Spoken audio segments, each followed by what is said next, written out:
Assalamualaikum warahmatullahi wabarakatuh. Saya Mustafida Aini, calon guru penggerak angkatan 9 dari SD Negeri Wirun, Kecamatan Winong, Kabupaten Pati. Kali ini saya tidak sendiri, saya ditemani oleh rekan saya, Bapak Muhammad Nur Hamim. Beliau adalah guru yang mengajar di kelas 6 SD Negeri Wirun, Kecamatan Winong, Kabupaten Pati. Selamat siang Pak Hamim. Selamat siang Bu. Apa kabarnya hari ini Pak Hamim? Alhamdulillah baik, sehat. Alhamdulillah. Hari ini kita akan melakukan percakapan pra-observasi ya Pak? Iya Bu. Sebelum nanti saya amati jalannya proses pembelajaran di kelas Bapak, atau sebelum saya melakukan supervisi di kelas jenengan ya Pak.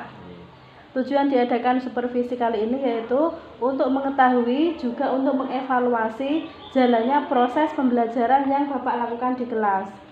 Dan kenapa kita hari ini melakukan percakapan pra-observasi sebagai persiapan awal sebelum nanti Bapak melakukan proses pembelajaran agar lebih siap dan lebih percaya diri sehingga dapat memberikan pembelajaran yang terbaik untuk murid-murid kita, gitu ya Pak.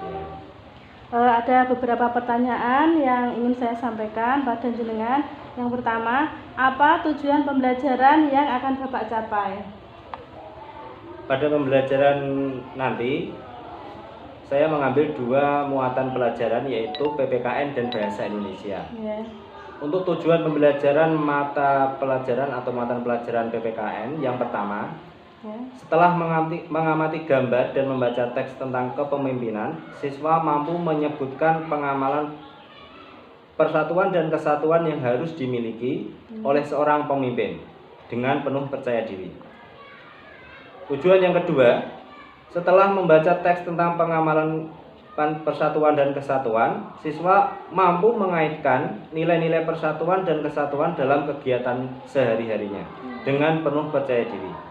Kemudian untuk bahasa Indonesia, tujuan yang ingin saya capai yang pertama, setelah membaca teks pidato persuasif seorang pemimpin lembaga, siswa mampu menemukan informasi tentang teks dan pesan dari pidato tersebut dengan penuh rasa ingin tahu. Berikutnya, setelah berdiskusi, siswa membuat rencana teks pidato persuasif dalam rangka pemilihan seorang pemimpin dengan rasa tanggung jawab. Itu yang ingin saya capai. Berarti nanti ada dua mapel ya Pak, karena kelas 6 masih tematik gitu ya Pak. Ada dua mapel yang diambil, yaitu nanti PPKN dan Bahasa Indonesia. Yang PPKN itu tentang pengamalan persatuan dan kesatuan, kemudian yang Bahasa Indonesia tentang pidato gitu ya Pak. Kemudian pertanyaan kedua, area pengembangan mana yang ingin dicapai nanti Pak dalam pembelajaran? Untuk area pengembangan pembelajaran sesuai dengan yang ingin saya capai dari tujuan pembelajaran itu adalah kognitif atau pengetahuan. Nah, itu untuk PKN ya adalah tentang mampu menyebutkan pengamalan persatuan dan kesatuan yang dimiliki seorang pemimpin. Itu untuk yang PKN. Kemudian area pengetahuan atau kognitif dari Bahasa Indonesia, menemukan informasi dalam sebuah teks pidato dengan penuh rasa ingin tahu. Itu. Kemudian ada juga ranah keterampilan ya. Ranah keterampilan itu untuk PPKN adalah mampu mengaitkan nilai persatuan dan kesatuan dalam kegiatan sehari-harinya. Kemudian untuk ranah keterampilan dalam Bahasa Indonesia itu membuat rencana teks pidato persuasif ya, yaitu yang ingin saya kembangkan nanti. Ya, berarti nanti ada dua area pengembangan ya Pak, ada kognitif, pengetahuan atau dan keterampilan gitu ya Pak. Di bagian kognitif. Ya, kemudian untuk pertanyaan selanjutnya, saya ingin mendengar secara lebih rinci, secara lebih jelas nih Pak tentang rencana pembelajaran yang ingin Bapak terapkan di kelas, mulai dari strateginya, pendekatannya, model atau metode yang ingin dipakai dalam pembelajaran nanti apa Pak? Untuk pembelajaran kali ini saya mengambil pendekatan saintifik, yaitu mengamati, menanya, kemudian mengumpulkan informasi, mengolah informasi dan mengkomunikasikan hasil informasi yang didapat. Kemudian untuk model pembelajarannya model pembelajaran problem based learning atau PBL dengan sintak orientasi masalah, kemudian mengorganisasi siswa untuk belajar, kemudian mengembangkan dan menyampaikan hasil, kemudian yang terakhir adalah menyampaikan hasil atau menyimpulkan hasil yang telah diperoleh. Kemudian metode yang saya gunakan adalah simulasi atau permainan, kemudian diskusi dan tanya jawab. Kemudian pembelajaran ini dalam pembelajaran kali ini sintak-sintak yang ingin saya temukan dari PBL yaitu problem pembelajaran berbasis masalah. Ya, gitu ya. Jadi nanti pendekatan yang dipakai itu scientific ya Pak. Kemudian modelnya menggunakan problem based learning atau PBL, metodenya menggunakan simulasi, permainan, diskusi dan tanya jawab gitu ya Pak. Kemudian kalau boleh tahu nanti media apa yang panjenengan gunakan dalam pembelajaran? Pada pembelajaran nanti media yang rencana saya gunakan yang pertama adalah monitor atau LCD dengan laptop yang nanti akan saya gunakan untuk menyampaikan PPT atau PowerPoint. Kemudian saya menggunakan kartu yang nanti kartunya diisi oleh siswa, kemudian nanti ditempel di papan tulis. Kemudian juga saya menggunakan media-media yang seperti teks yang sudah saya persiapkan juga. Ya, nanti berarti medianya ada LCD, laptop, kemudian ada kartu-kartu sama teks bacaan gitu ya Pak. Kira-kira kapan Bapak akan melaksanakan kegiatan pembelajaran tersebut? Untuk kegiatan saya rencanakan pada tanggal sekitar Selasa ya Pak? Selasa 6 Februari 2024 ya. Jam berapa nih Pak? Jam 8 bisa. Oh iya, berarti nanti hari Selasa tanggal 6 Februari jam 8 saya akan datang ke kelas panjenengan. Nanti saya akan melakukan supervisi di kelas panjenengan.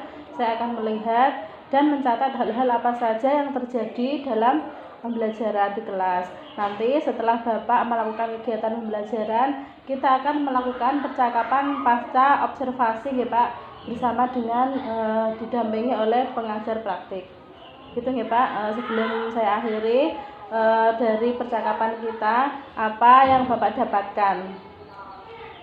Dari percakapan yang telah atau kegiatan yang telah kita lakukan hari ini, saya memperoleh gambaran yang jelas tentang bagaimana jalannya nanti proses pembelajaran yang akan saya lakukan, dimulai dari metode, kemudian model maupun media-media yang harus saya persiapkan untuk jalannya pembelajaran nanti.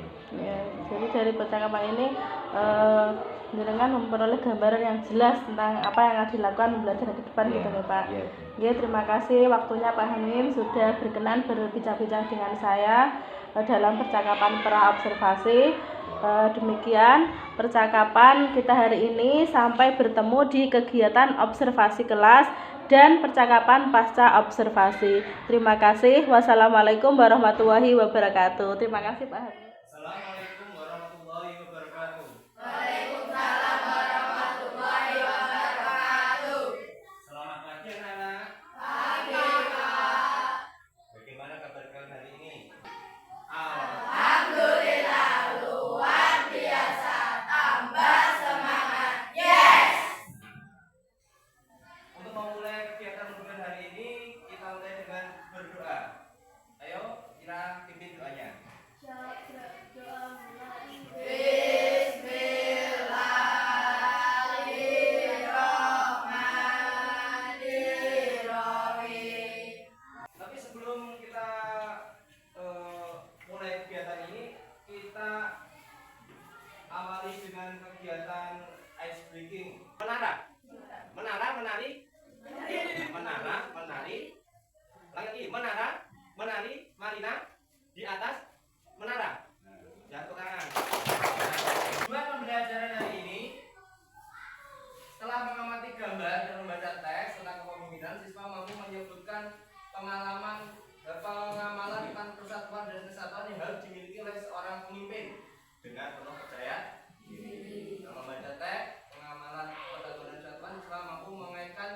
nilai-nilai persatuan dan kesatuan dalam kegiatannya sehari-hari dengan percaya.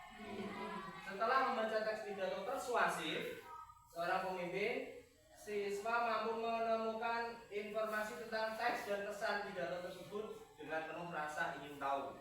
Kemudian setelah berdiskusi membacanya teks pidato persuasif, pemilihan seorang pemimpin dengan rasa tanggung jawab.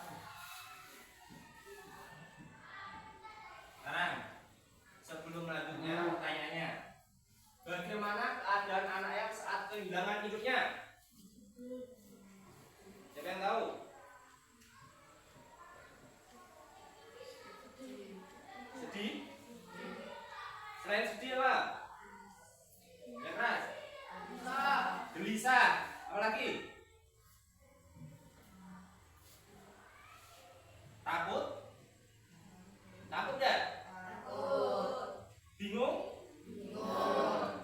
Yang kedua, apa yang akan terjadi jika sebuah bus berisikan penumpang yang banyak sedangkan sopirnya mengantuk? Kira-kira apa? Atau akan terjadi masalah ya. Kemudian yang ketiga, mengapa sebuah organisasi memerlukan pemimpin untuk mencapai tujuannya? Nah, pertanyaan ketiga ini akan kita pelajari pada pembelajaran hari ini.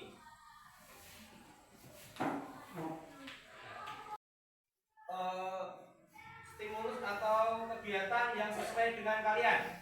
Ada yang nanti kegiatannya mendengarkan, ada yang kegiatannya nanti menulis, ya. Ada yang melihat atau visual atau melihat gambar, ya. Melihat gambar, melihat kegiatan video dan lain-lain, ya. Ada juga yang mendengarkan, ada mendengarkan pidato. Nanti sesuai dengan kelompok dan kemampuan kalian masing-masing sudah Pak Guru bagi. Sekarang aku jelaskan dulu tentang ya kepemimpinan. Pemimpin adalah orang yang memimpin kelompok, 2 orang atau lebih. Yang namanya kelompok pasti lebih dari 1 orang. Ya. Kemudian kepemimpinan adalah keseluruhan tindakan guna mempengaruhi serta menggiatkan orang dalam usaha bersama untuk mencapai tujuan. Untuk mencapai tujuan bersama diperlukan seorang pemimpin. Sekarang seorang pemimpin yang menurut kalian jiwa atau nilai yang harus dimiliki oleh seorang pemimpin itu apa? Nah, saatnya kalian tulis di sini, kemudian nanti bisa ditanggal. Ada yang punya double tip, masih bawa? Buka diambil double tipnya. Ya. Nanti ditanggal di sana ya. Tulis 3 sifat kepemimpinan yang kalian atau nilai kepemimpinan yang kalian ketahui. Masing-masing kelompok 3 sifat atau tuliskan sekarang. Yo, diskusikan dengan kelompok kalian apa yang harus dimiliki oleh seorang pemimpin.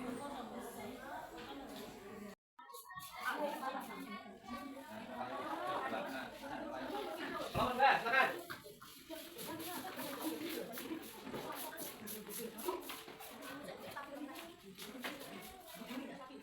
Kelompok 3.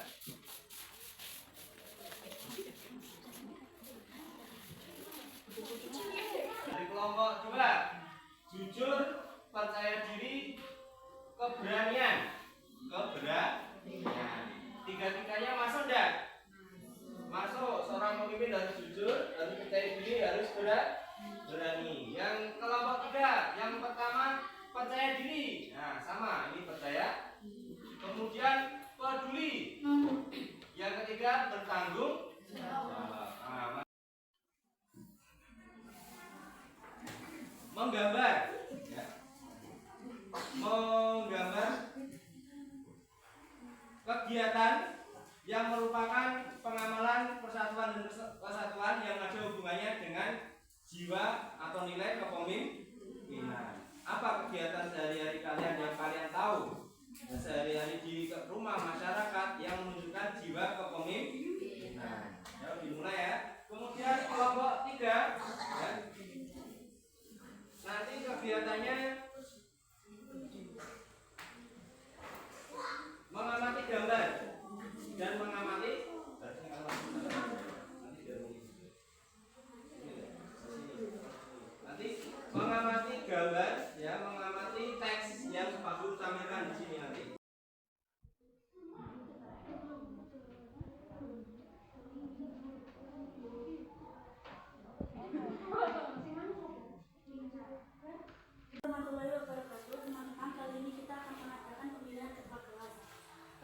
ada dua orang yang mencalonkan untuk menjadi ketua kelas. Yang pertama Abdul Hafid, yang kedua Abdul Hafid. Ayo kita pilih dengan cara voting. David, David, David. Waalaikumsalam warahmatullahi wabarakatuh. Kalau kami mempresentasikan hasil karya kelompok 2. Ceritakan yuk. Ini ada gambar upacara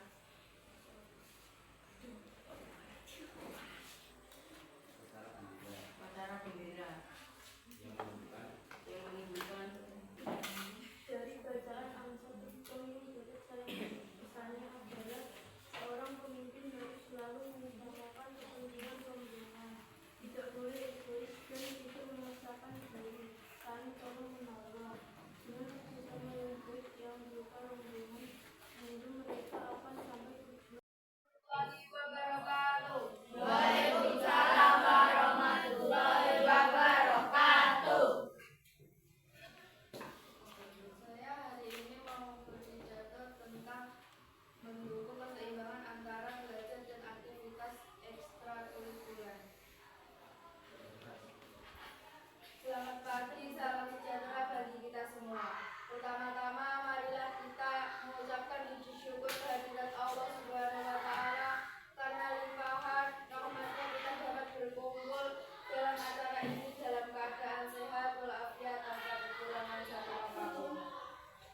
Tak lupa salawat serta salam kita haturkan pada junjungan kita Nabi Agung Muhammad Sallallahu Alaihi Wasallam yang kita nantikan syafaatnya di yaumul akhir nanti. Saya mengucapkan terima kasih kepada para guru yang hadir dan teman-teman yang saya hargai. Pada kesempatan ini, saya ingin membahas tentang pentingnya mendukung keseimbangan antara belajar dan aktivitas ekstrakurikuler. Pelajaran hari ini sudah selesai. Pembelajaran kita lakukan refleksi ya. Hari ini kita belajar tentang apa? Tentang nilai-nilai kepemimpinan dalam kehidupan sehari-hari ya. Apa contoh kepemimpinan tadi? Musyawarah, berpidato. Kegiatan apa yang paling menyenangkan? Apa tadi? Apa menurut kalian? Simulasi pemilihan ketua kelas. Ada lagi apa? Apa yang menurut kalian kegiatan yang menyenangkan? Menggambar. Nah, ada yang menggambar, ada yang mensimulasi, ada yang mengamati gambar atau mengamati teks. Semuanya sudah berhasil kita lakukan hari ini. Aku ucapkan terima kasih ya. Untuk kesempatan hari ini cukup sekian. Assalamualaikum warahmatullahi wabarakatuh. Waalaikumsalam warahmatullahi wabarakatuh. Assalamualaikum warahmatullahi wabarakatuh. Berjumpa kembali dalam percakapan pasca observasi bersama saya Mustafida Eni, calon guru penggerak dari SD Negeri Ron, Kecamatan Minong, Kabupaten Pati. Saya masih ditemani oleh Bapak Nur Hamim sebagai guru yang telah diobservasi pada kegiatan supervisi akademik, dan saya pun ditemani oleh Bapak Eri Gusnomo sebagai pengajar praktik pendidikan guru penggerak angkatan 9. Baiklah, dalam percakapan pasca observasi ini saya akan memberikan beberapa pertanyaan kepada Pak Hamim terkait dengan kegiatan observasi kelas yang sudah dilaksanakan dengan tujuan untuk mengevaluasi jalannya proses observasi, nggih, Pak? Nggih. Untuk yang pertama, bagaimana perasaan Bapak terkait dengan jalannya proses observasi kelas yang sudah berlangsung, Pak? Untuk observasi yang sudah berlangsung kemarin, perasaan saya alhamdulillah senang dan lega, Bu. Itu yang saya rasakan. Karena dengan berjalan observasi kemarin berjalan dengan lancar. ya, lancar, dan ternyata saya bisa mempraktekkan pembelajaran berdiferensiasi yang merupakan sesuatu yang baru bagi saya. Jujur belum pernah saya menggunakan pembelajaran berdiferensiasi sesuai dengan yang kemarin telah kita laksanakan. Alhamdulillah kemarin berarti senang ya Pak, karena ternyata bisa melaksanakan pembelajaran diferensiasi dengan baik gitu Pak. Senang. Alhamdulillah. Untuk yang kedua ya Pak, bisa diceritakan kembali mungkin Pak, area pengembangan apa saja yang kemarin sudah panjenengan lakukan selama pembelajaran di kelas? Pada pembelajaran kemarin, area yang saya tekankan pada kognitif dan keterampilan atau psikomotorik. Nah, untuk kognitif, area yang kemarin saya lakukan adalah menyebutkan pengamalan persatuan dan kesatuan seorang pemimpin. Ya. Itu hubungannya dengan PPKN. Kemudian mengaitkan nilai-nilai persatuan dan kesatuan dalam kegiatan sehari-hari. Itu untuk area kognitif yang saya kembangkan. Kemudian untuk area keterampilan yang saya kembangkan adalah menemukan informasi dari teks pidato. Ya.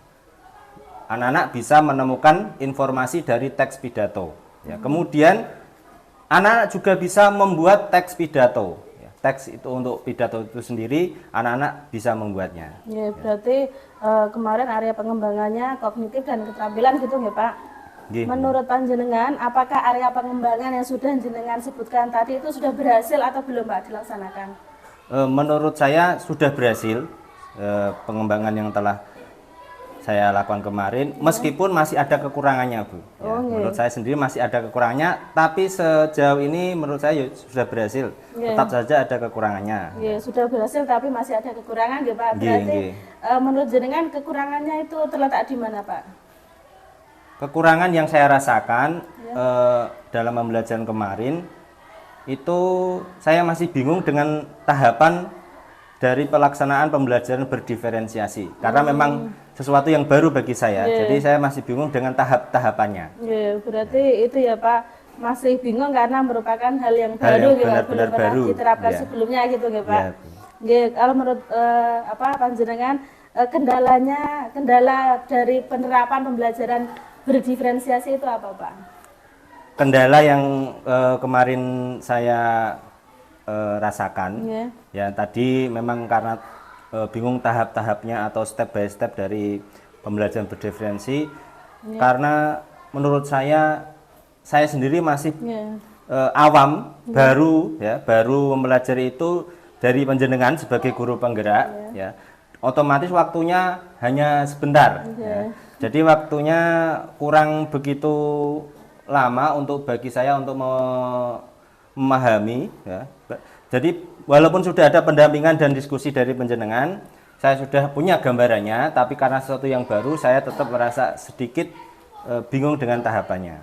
Jadi kendalanya menurut jenengan karena ini ya Pak, hal baru, terus waktunya juga untuk berdiskusi itu kemarin baru beberapa kali gitu ya, jadi betul. Kurang gitu ya Pak, waktunya kurang gitu ya. Untuk kedepannya rencana Bapak untuk memperbaikinya apa Pak? Terutama untuk pembelajaran berdiferensiasi yang hal baru bagi saya, otomatis saya akan lebih memperdalam tentang pembelajaran berdiferensiasi itu pasti, ya, karena hal baru dan bagi saya itu ternyata pembelajaran yang sangat bagus dan menyenangkan, bukan hanya bagi guru, terutama bagi siswa, itu adalah pembelajaran yang menyenangkan. Untuk itu saya bisa sharing dengan jenengan sebagai calon guru penggerak maupun kegiatan webinar atau diklat-diklat online bisa saya ikuti yang ada hubungannya dengan pembelajaran berdiferensiasi. Dengan pembelajaran berdiferensiasi semua kebutuhan murid menurut saya itu dapat terpenuhi, ya, baik sesuai dengan kesiapan belajar anak, profil belajar masing-masing anak, dan minat dari murid itu sendiri. Ya. Berarti rencana Bapak ke depannya itu nanti lebih sering berdiskusi sharing dengan saya mungkin sebagai guru penggerak dan akan mengikuti diklat-diklat atau webinar online tentang pembelajaran diferensiasi gitu ya Pak. Betul Bu. Kira-kira kapan rencana Bapak akan merealisasikan tadi yang sudah disebutkan? Insya Allah secepatnya Bu, ya. Insya Allah secepatnya saat waktu luang istirahat Iya. saya bisa sharing dengan penjenengan tentang pembelajaran berdiferensi. Bahkan kalau ada diklat online atau webinar baik online maupun offline tentang pembelajaran berdiferensiasi, insya Allah saya pasti akan ikut. Ya, berarti insya Allah sesegera mungkin ya Pak. Sesegera mungkin, Ya. ya. Alhamdulillah. Oke Pak, saya doakan semoga rencana-rencana Bapak ke depannya itu segera terrealisasikan dengan baik. Ya, Saya juga siap berbagi nanti kalau panjenengan butuhkan. Ya, Ya, Pak. Terima kasih Pak Hamim atas jawaban-jawaban yang sudah diberikan. Selanjutnya saya berikan kesempatan kepada Bapak Eri Gusnomo sebagai pengajar praktik untuk memberikan umpan balik terkait dengan proses coaching yang sudah dilakukan. Monggo Pak Eri. Ya, terima kasih. Ya. Assalamualaikum warahmatullahi wabarakatuh. Waalaikumsalam warahmatullahi wabarakatuh. Guru Tiga, Ya. guru penggerak akan guru dan juga Pak Nur Hamim. Iya. Akan jawab yang diobservasi oleh ketiga dari jalannya diskusi pada observasi sudah baik ya, tahapan dari mulai prinsip coachingnya, mulai kemeritaan, proses kreatif dan juga memasukkan potensi sudah muncul, dan juga apa yang diungkapkan oleh host itu bukan menggurui, bukan memecahkan masalah, tapi memunculkan ide-ide, memancing kuncinya. Jadi prinsip-prinsip coachingnya sudah terpenuhi dan kriterianya sudah ada semua. Jadi saya apresiasi ya. Terima kasih. Dan Assalamualaikum warahmatullahi wabarakatuh. Waalaikumsalam warahmatullahi wabarakatuh. Terima kasih Pak Eri atas umpan baliknya dan tanggapan-tanggapannya terkait dengan kegiatan pasca observasi kita hari ini ya Pak. Baiklah, akhirnya kegiatan supervisi akademik mulai dari pra-observasi, observasi dan pasca observasi sudah selesai dengan baik, alhamdulillah. Terima kasih atas perhatiannya. Saya akhiri. Wassalamualaikum warahmatullahi wabarakatuh. Waalaikumsalam warahmatullahi wabarakatuh.